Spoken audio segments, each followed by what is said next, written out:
Et on en vient à la convention pluriannuelle d'objectifs conclue entre la Ville de Paris et l'association des Amis du Jardin du Ruisseau. La parole est à Rudolf Granier.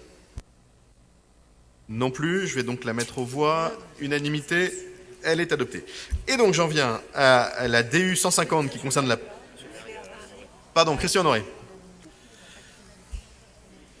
Mettez votre micro parce que sinon on ne va pas entendre. Alors, excusez-moi, monsieur le maire, mais à moi qui m'est échappé quelque chose, on a sauté les DAE 214, 217, 220 et 239, ou c'est reporté? On y vient en fin de... Oui, j'aurais dû vous prévenir, pardon, on va y arriver en fin de conseil, puisque Jean-Philippe Davio, qui doit les rapporter, est retenu par des réjouissances place du Tertre-Oise et Montmartroise, et notamment par les illuminations de la place du Tertre, auxquelles je crois qu'on regrette tous beaucoup de ne pas pouvoir être, mais pas pouvoir être, mais je voulais absolument que la mairie soit représentée, et c'est donc Jean-Philippe qui y est.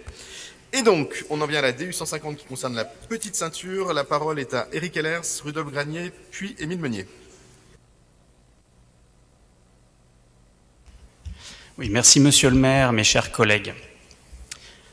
Quand on n'arrive pas à assurer la sécurité, la tranquillité et le respect de l'ordre républicain dans un certain nombre de nos jardins publics, il semble malaisé de vouloir continuer à ouvrir d'autres espaces au public, d'autant plus quand il s'agit d'espaces qui sont d'un accès particulièrement difficile, qui sont situés dans les quartiers qui ne sont pas les plus tranquilles de notre arrondissement, puisqu'il s'agit là de tranchées profondes, donc qui doivent nécessiter des accès qui vont être difficiles à surveiller. Donc ça veut dire qu'il va y avoir un coût de surveillance. On ne peut qu'être assez réticent à cette perspective. Voilà. Si des ouvertures ont eu lieu sur la petite ceinture dans d'autres secteurs, voilà, la petite ceinture n'est pas du tout identique sur tout son parcours autour de Paris, et d'autres sont beaucoup mieux adaptées à la promenade que celle-là, qui n'est actuellement accessible que sur des endroits très ponctuels. Aussi, on voit que vous avez prévu des dispositifs qui vont être malaisés, peu esthétiques aussi, d'après ce que l'on en voit sur les schémas qui nous ont été transmis, ce qui confirme notre réticence. On parle de biodiversité. C'est vrai que c'est un lieu qui est assez magique au niveau de la nature qui a repris ses droits sur cette infrastructure, mais la présence humaine va à l'encontre du maintien de la biodiversité. Les voies ferrées sont en fait le lieu d'entrée de la flore et de la faune dans les villes. Le trafic ferroviaire est parfaitement compatible avec l'environnement. Il ne gêne pas, il ne perturbe très peu les animaux et leur permet de gagner le cœur des villes. Voilà. Par contre, on est bien tous d'accord que avec les humains, c'est un peu plus difficile. Alors, on ne va pas chasser les humains des villes, mais il y a peut-être matière à les installer ailleurs. Alors que faire? On aurait pu, si on manque d'espace vert, oui, nous manquons d'espace vert dans le 18e, on avait souhaité que le terrain ordinaire poissonnier devienne un grand parc. Donc vous avez refusé, c'était pourtant beaucoup plus adapté, plus cher certes, mais beaucoup plus adapté. Que faire de cette petite ceinture? Eh bien nous, notre option, elle va peut-être vous paraître surprenante, mais sur des rails, il nous semble assez logique de faire rouler des trains. À l'heure où Madame Hidalgo voudrait supprimer des voies sur le périphérique, remettre en service cette infrastructure qui a une grande capacité, qui permettrait des trajets à grande vitesse. Voilà. Contrairement à Paris qui devient de plus en plus ralenti, que ce soit par les transports publics ou les transports routiers, ce serait une belle opportunité. On construit des voies de rocade partout dans le monde, et notamment en Île-de-France. Là, on en a une qui nous tend les bras. Elle serait complémentaire du tramway, ne les opposons pas. Le tramway est assez lent, il fait un transport de cabotage, la petite ceinture rendrait d'autres services. Et elle ne va pas non plus sur les mêmes endroits, puisqu'elle est beaucoup plus vers l'intérieur de Paris, notamment dans l'Est parisien. Donc sa remise en service permettrait également de faire baisser l'insécurité. Ce secteur est celui où on avait eu un campement sous forme de bidonville, voilà, qui a fort heureusement été démantelé et qui a fait l'objet d'installations pour éviter sa réinstallation, son renouvellement.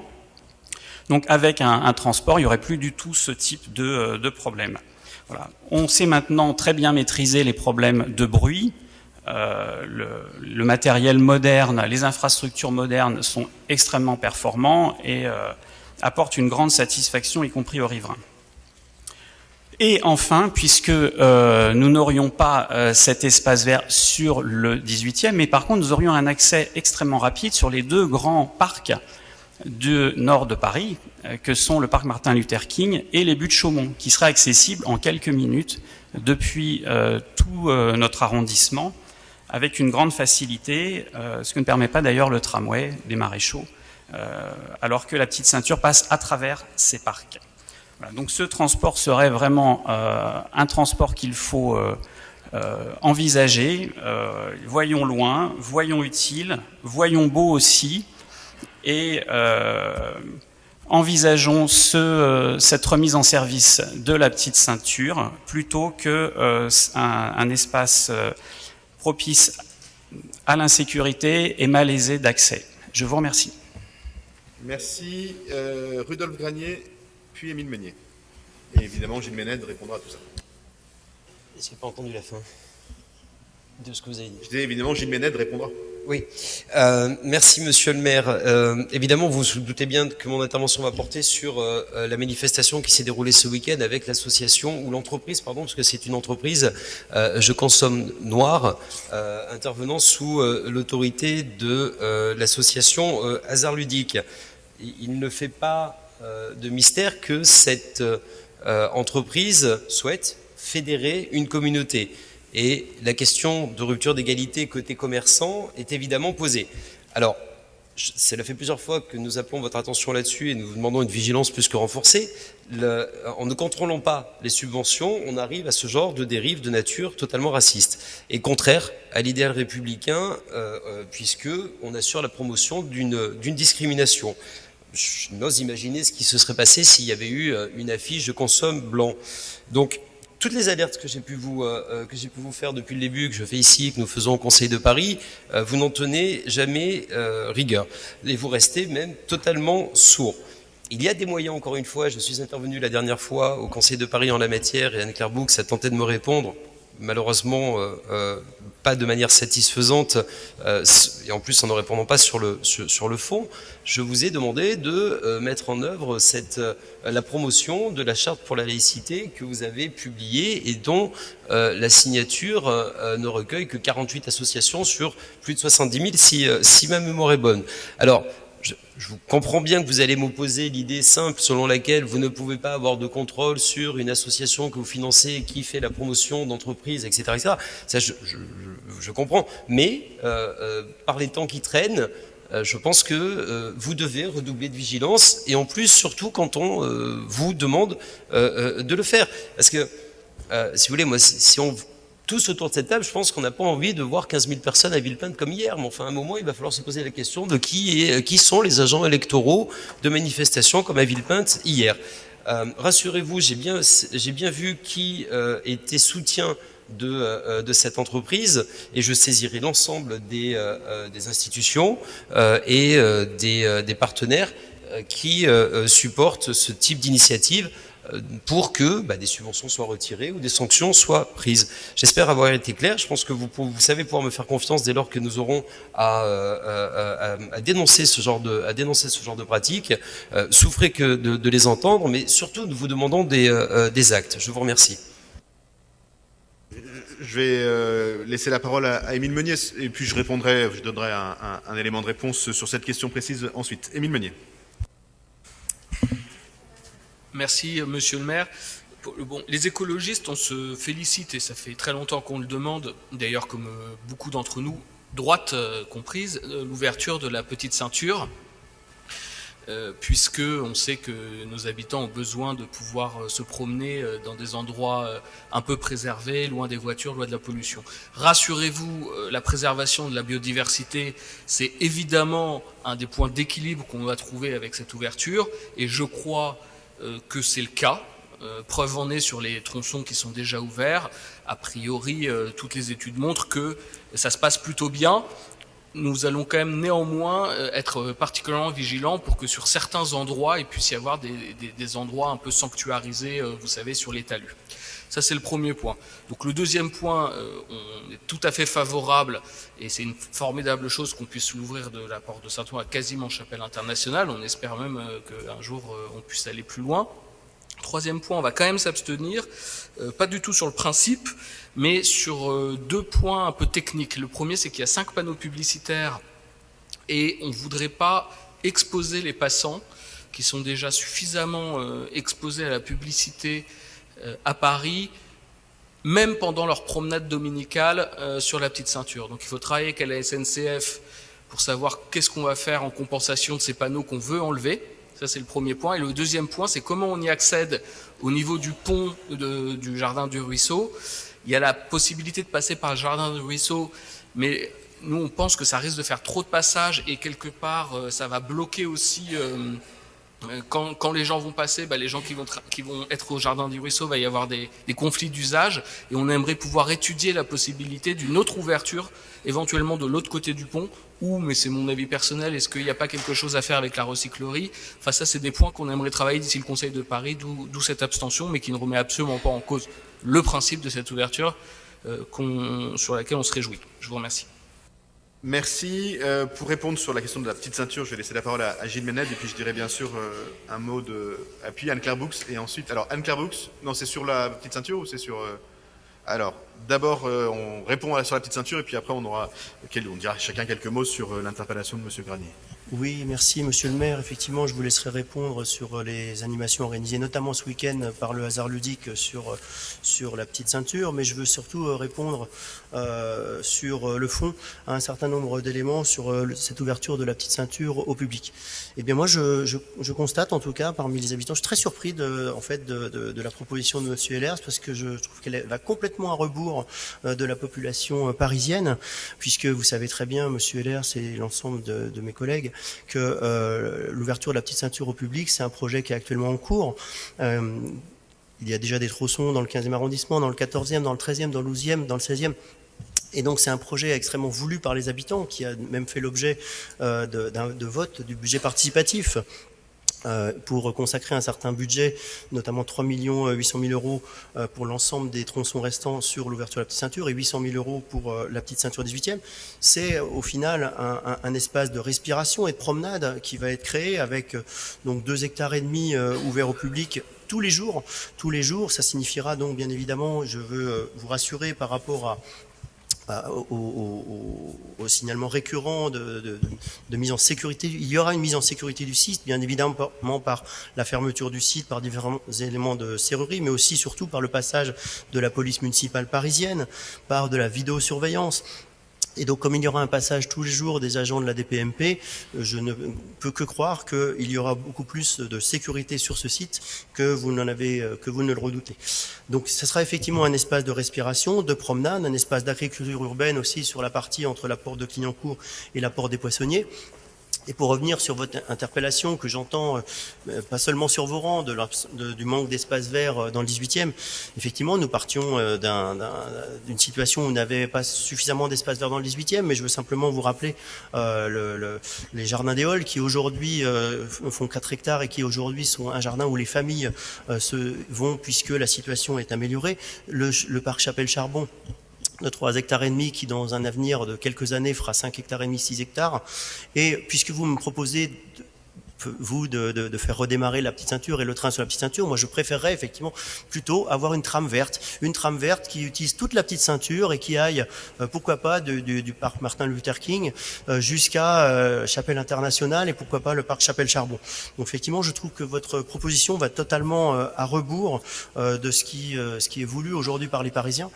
Pour dire quelques mots maintenant sur les interrogations de mon collègue Émile Meunier, je suis assez surpris de voir que avec tant d'enthousiasme, il y ait un vote d'abstention. Donc je veux le rassurer sur les 2 points. Sur l'escalier du Jardin du Ruisseau, c'est effectivement un escalier existant, en bon état. Ça aurait été dommage de ne pas le conserver. Il y a une impossibilité technique de créer un escalier unique avec double accès, ce qui aille sur les quais de la Petite Ceinture et aussi les jardins du ruisseau. Donc c'est plutôt une logique de bon gestionnaire par rapport à l'enveloppe qui est allouée de garder cet escalier existant. Après, effectivement, nous avons toujours des discussions avec les jardins du ruisseau, comme vous certainement, mais je peux vous dire aussi que nous avons des discussions avec les jardins du ruisseau qui, dans l'affaire, effectivement, nous avons fait en sorte qu'il y ait une création d'une plateforme pour les jardins du ruisseau, au même niveau que la rue du ruisseau, pour qu'ils puissent entreposer un certain nombre d'éléments, et surtout la conservation du patelage, du parquet, pour leurs activités, comme ils l'ont demandé. Enfin, sur la suppression du panneau plus Isère du pont du Poteau, si vous aviez été là, effectivement, à la réunion que j'ai organisée le 25 novembre, vous sauriez effectivement qu'il y a toujours des négociations en cours entre la ville de Paris et la SNCF pour trouver une solution viable économiquement pour toutes les parties. Et du coup, de ces interrogations, Monsieur Meunier, je vous invite plutôt à voter pour, puisque vous êtes très favorable à ce projet. Et voilà les éléments que je voulais apporter à toutes et à tous. En tout cas, Merci beaucoup à Gilles, merci pour tout ce travail en cours et j'en profite pour saluer Karine Roland qui a beaucoup travaillé sur ces questions lors de la précédente mandature. Ça a l'air simple d'ouvrir la petite ceinture et en fait dès qu'on rentre dans le dossier c'est un peu plus compliqué, mais je partage cette idée qu'il faut rendre cet espace au public et je voulais dire à Eric Ellers que la question de savoir s'il était souhaitable ou pas d'y faire circuler des trains, c'est pas une question qui nous projette vers le futur, mais plutôt qui nous ramène vers le passé, puisque ça a été très largement évoqué et repoussé, notamment par les opérateurs de transport, compte tenu de la difficulté d'accessibilité de ces lieux. Et en réalité, ce qu'on a vu au moment de la création du tramway, mais c'est la même chose pour des trains des types de trains de plus grande distance, c'est que ce qui est compliqué, mais vous l'avez dit, c'est justement que les voies sont à beaucoup d'endroits très basses.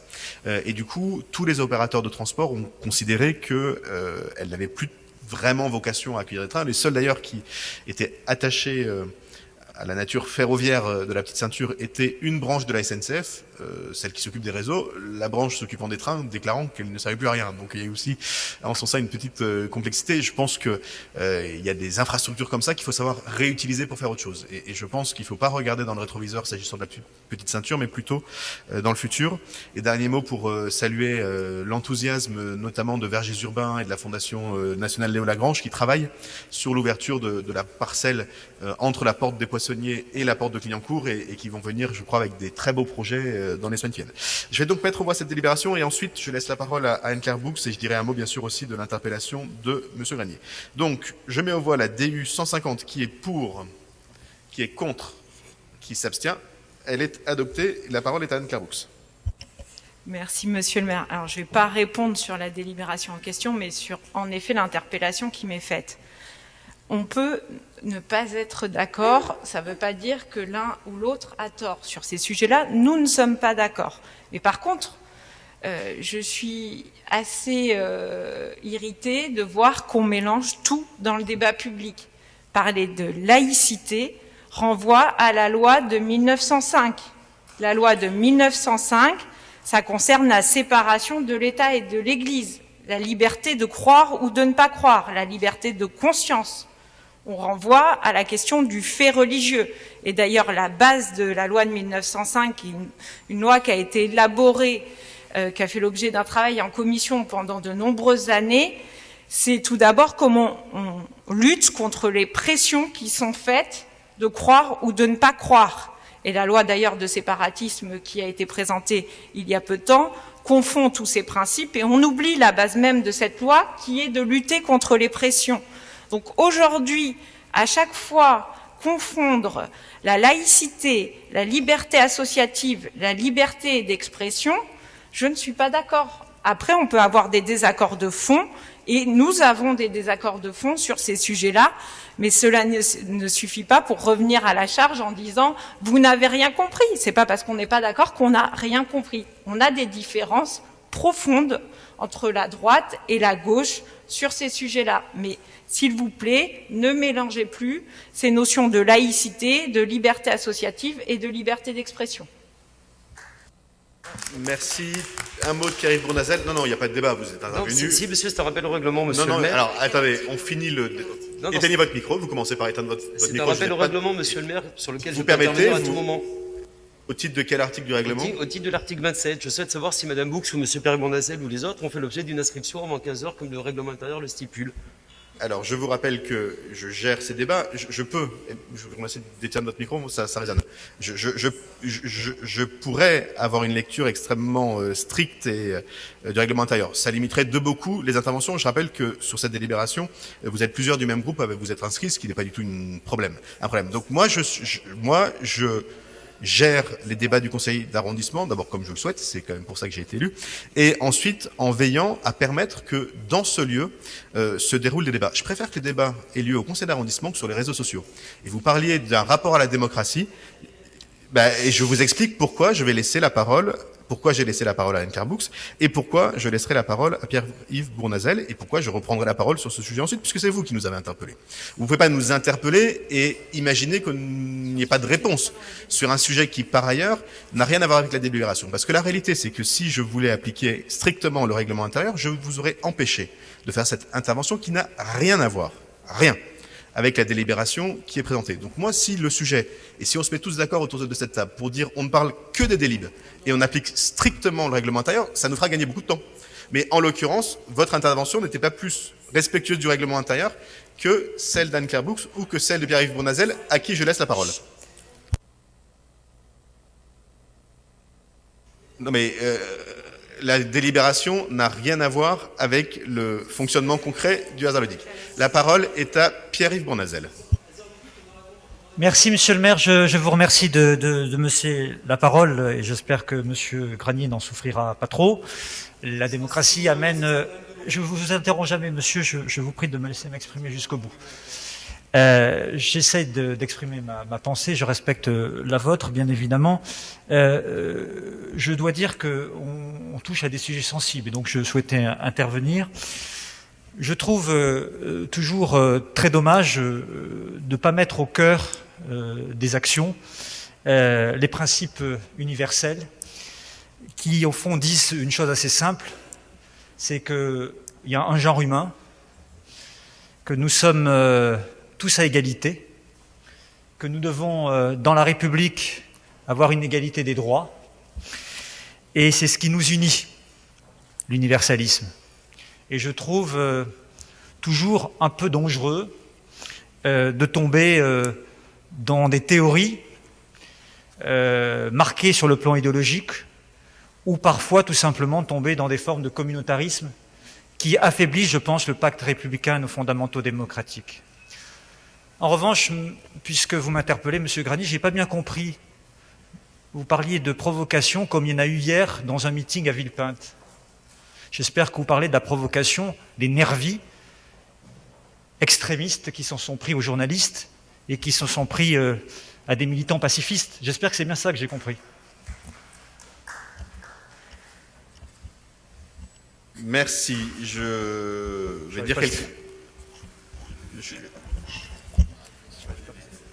vais dire quelques mots qui risquent d'être un peu décalés avec les différentes interventions. D'abord parce que je vais faire comme souvent, je vais en revenir au 18e. Pourquoi? Parce que j'ai pas vraiment l'habitude de me laisser dicter les débats et encore moins les termes des débats par les réseaux sociaux en général et par certains groupes organisés sur ces réseaux sociaux. Et je pense que notre démocratie souffre beaucoup de se voir dicter son ordre du jour et les termes des débats tels qu'ils sont ensuite discutés par des groupes et par les réseaux sociaux. Et d'ailleurs, c'est pour ça que je me suis refusé d'intervenir sur cette question, ni sur les réseaux sociaux, ni ayant été invité par un média, de revenir sur ce sujet, sur ce média, parce que finalement, c'est toujours sur les thématiques des autres qu'on est incité à réagir, et on sait très bien quel est l'objectif de ceux qui agitent ce genre de choses. Je veux juste redire que le hasard ludique met à l'honneur l'artisanat africain à la période de Noël quasiment tous les ans depuis très longtemps, et que c'est la première fois que ça devient une affaire d'État. Et je reviendrai sur les raisons pour lesquelles certains souhaitent en faire une affaire d'État. Je voudrais quand même dire quelques éléments, d'abord parce que l'équipe du hasard ludique est mise en cause, pas autour de la table, hein, mais en général, et puis dire quelques mots aussi sur mon ressenti par rapport à la thématique et notamment aux mots qui ont été utilisés. D'abord, moi, je suis très fier de soutenir depuis le début le hasard ludique et son équipe. Je rappelle, certains d'entre nous étaient déjà autour de la table, qu'au moment où le hasard ludique a été créé, il avait été question d'en faire un équipement municipal.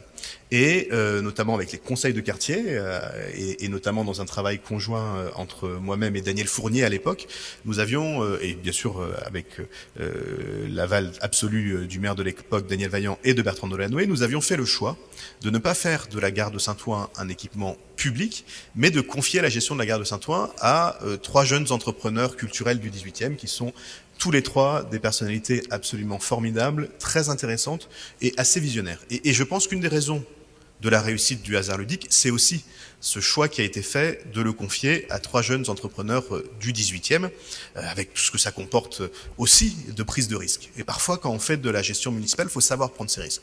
Des risques financiers, parce que le hasard ludique aurait pu ne pas marcher, et l'équilibre économique du hasard ludique était vraiment une question, et l'arbitrage positif de Bertrand Delanoë et de Daniel Vaillant à l'époque était une prise de risque.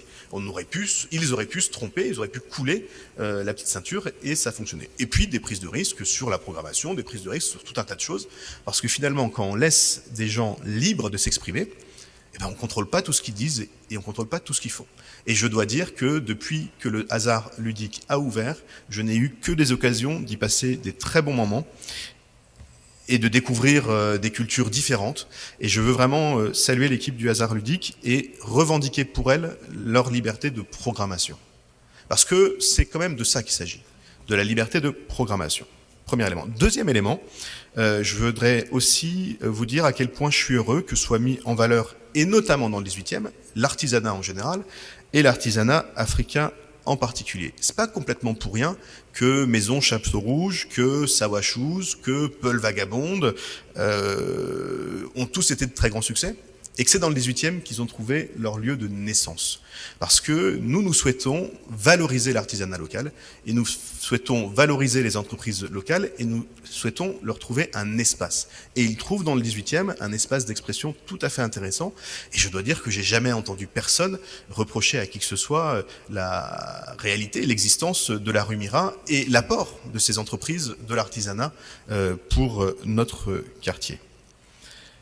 Et c'est pas sans doute pour rien que l'équipe du hasard ludique, depuis quelques années, a décidé, au moment des fêtes de Noël, de mettre en valeur l'artisanat, et notamment l'artisanat africain. Je voudrais indiquer au conseil d'arrondissement que s'ils souhaitent continuer à mettre en valeur des typologies d'artisanat différentes, ils peuvent aller, je crois, ce week-end au hasard ludique, il y a un marché vegan, c'est un autre type d'artisanat. Je crois que le week-end d'après, il y a encore un marché artisanal qui est consacré aux créateurs du 18e, donc dans une diversité de créations. Et donc j'invite chacune et chacun à aller au hasard ludique, mettre en valeur, connaître et voir la diversité de l'artisanat du 18e. Et je crois que ça ne choque personne qu'on puisse mettre en valeur l'artisanat africain ici dans le 18e. Cela dit, évidemment, je partage pas tous les choix marketing qui sont faits par toutes les structures, toutes les entreprises ou toutes les marques, qu'elles soient ou pas présentes dans le 18e. Et en l'occurrence, je fais partie de ceux qui n'aiment pas et qui ne supportent pas et qui ont beaucoup de mal avec tout ce qui a trait à une forme d'essentialisation. C'est vrai. J'ai une divergence d'approche avec un certain nombre d'entreprises, de façons de faire du marketing, et je considère effectivement que l'essentialisation n'a pas un effet positif utile. Enfin, jusqu'à nouvel ordre, il n'y a pas en France de police du marketing. Et d'ailleurs, si un jour il y avait une police du marketing en France, je nous inviterais les uns et les autres à nous élever profondément contre cette démarche. Il n'y a pas de police du marketing et il y a beaucoup de campagnes qui choquent les uns et les autres. Et si à chaque fois que quelqu'un a été choqué par telle ou telle campagne, alors, cela dit, ça réglerait un problème de publicité, il n'y en aurait quasiment plus, ce qui pourrait être vécu positivement par certains d'entre nous, mais ça mettrait en cause cette liberté du marketing qui a ses limites. Moi, je vais vous dire, il y a des choses qui me choquent. L'essentialisation me choque de la même façon. Peut-être certains me trouveront un peu puritain, que je suis parfois choqué par l'essentialisation du corps des femmes dans un certain nombre de publicités ou d'affiches et par plein d'autres sujets. Mais il s'agit en l'occurrence du choix privé d'acteurs privés qui ont leur liberté. Et je crois qu'on y est tous attachés. Et je m'étonne de l'évolution d'une partie du champ politique qui, généralement, avait une approche assez libérale notamment de l'économie, et qui aujourd'hui voudrait réguler ou réglementer l'ensemble des comportements des entreprises privées. Ce n'est pas mon avis, ce qui ne veut pas dire que je partage beaucoup des éléments qui sont portés par les entreprises privées, mais je crois aussi en cette nécessaire liberté. Bref, tout ça, c'est des affaires privées. Et elles doivent se gérer à la bonne échelle, c'est-à-dire à l'échelle privée. Et donc, si quelqu'un perçoit un problème, c'est pas dans le champ des réseaux sociaux qu'il faut le gérer. C'est pas dans le champ des arènes politiques qu'il faut le gérer. S'il y a un problème, c'est auprès de la justice qu'il faut se tourner.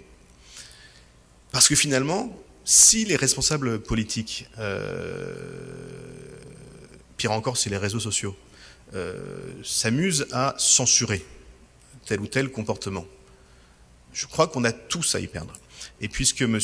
Granier invoquait la nécessité de veiller à ne pas alimenter telle ou telle structure du champ politique, je pense que la meilleure façon de le faire, c'est de refuser de gérer les débats comme ils le souhaitent, quand ils le souhaitent et à leurs conditions.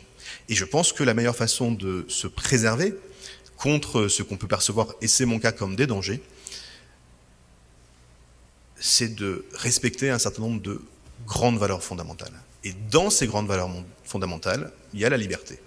Il y a le respect de la sphère privée, il y a le respect de la sphère économique, et il y a bien sûr le droit pour chacun d'être heurté par tel ou tel choix de mots, par tel ou tel choix de campagne, et de se tourner, quand on est heurté, vers les instances qui, démocratiquement, sont fondées pour ce faire. Et donc, cette instance, c'est pas Twitter, et cette instance, c'est pas la politique.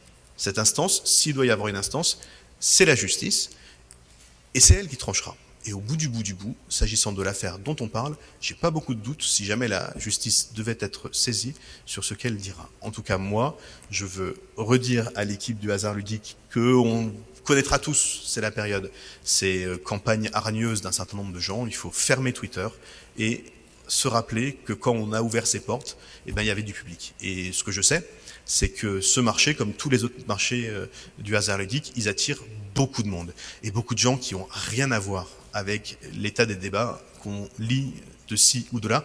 Et j'invite les élus locaux que nous sommes à rester à l'échelle qui nous intéresse, c'est-à-dire celle des habitants. Et je pense que les habitants du 18e, ils sont très clairs sur ce qui se pense, par exemple, du hasard ludique, et ils sont très heureux qu'on ait pu le créer. Voilà, j'ai été beaucoup trop long, mais je voulais le dire, comme j'ai pas l'occasion de m'exprimer là-dessus dans les médias ou sur les réseaux sociaux, parce que je me refuse, comme je le disais, à le faire à leurs conditions. J'ai été heureux d'avoir l'occasion de le faire devant vous, et je vous en remercie.